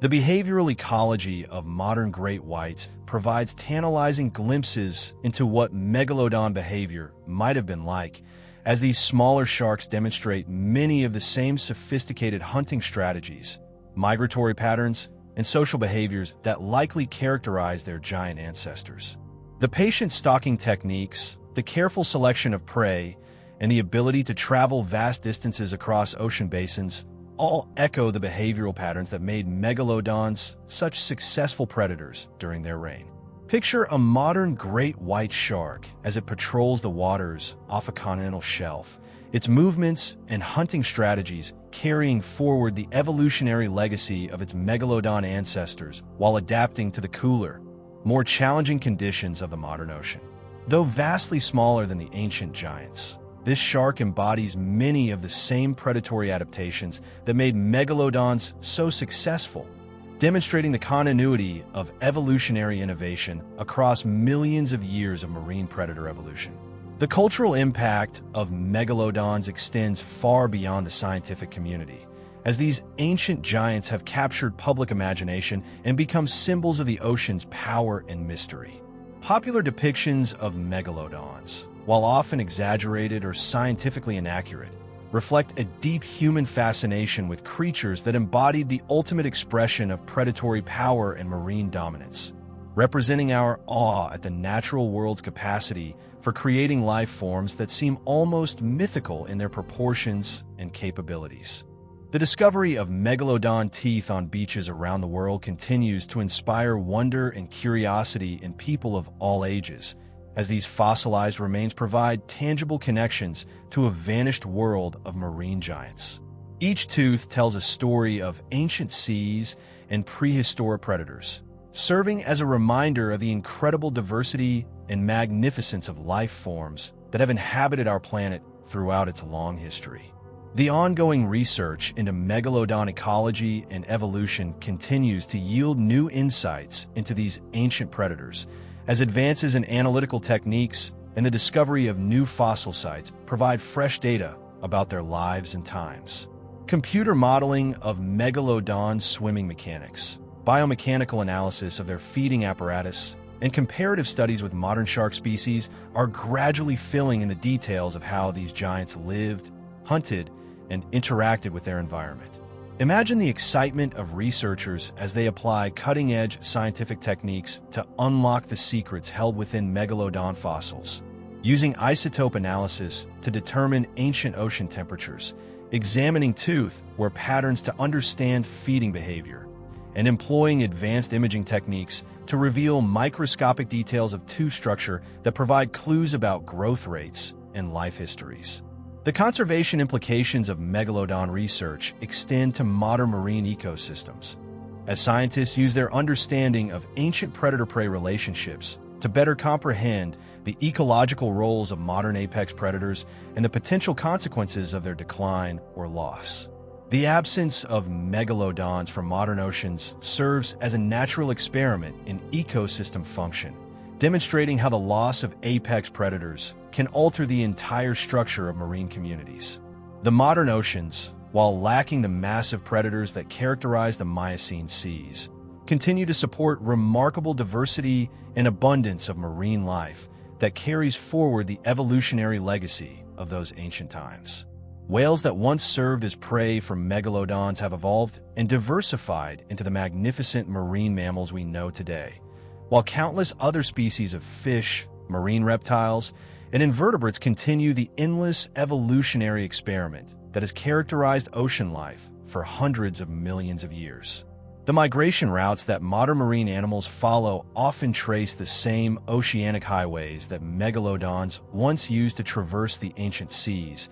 as the fundamental patterns of ocean circulation and marine productivity that guided ancient predators continue to influence the movements of contemporary marine life. The deep channels and current systems that serve as migration corridors for megalodons remain important features of modern marine ecosystems, supporting the seasonal movements of whales, fish, and other marine animals. Picture the modern ocean as a vast library where the stories of ancient marine life are written in the behaviors and distributions of contemporary species, with each migration route, each feeding ground, and each seasonal gathering place carrying forward the ecological knowledge accumulated over millions of years of evolutionary refinement. The absence of megalodons is felt throughout this system, creating ecological spaces that remain unfilled by any modern predator of comparable size and influence. The technological advances that have allowed scientists to study megalodon fossils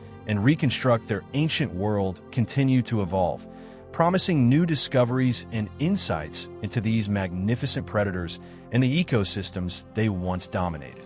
Virtual reality reconstructions of ancient ocean environments, advanced biomechanical modeling of megalodons swimming and feeding, and increasingly sophisticated analysis of fossil chemistry are opening new windows into the vanished world of these marine giants. The educational value of megalodon research extends beyond pure science to encompass broader lessons about evolution, extinction, environmental change, and the interconnectedness of life on Earth. These ancient predators serve as powerful examples of how species can achieve extraordinary success through evolutionary adaptation while remaining vulnerable to environmental changes that occur over timescales longer than individual lifespans or even species histories. The mystery that continues to surround certain aspects of megalodon biology and behavior ensures that these ancient giants will remain subjects of scientific inquiry and public fascination for generations to come.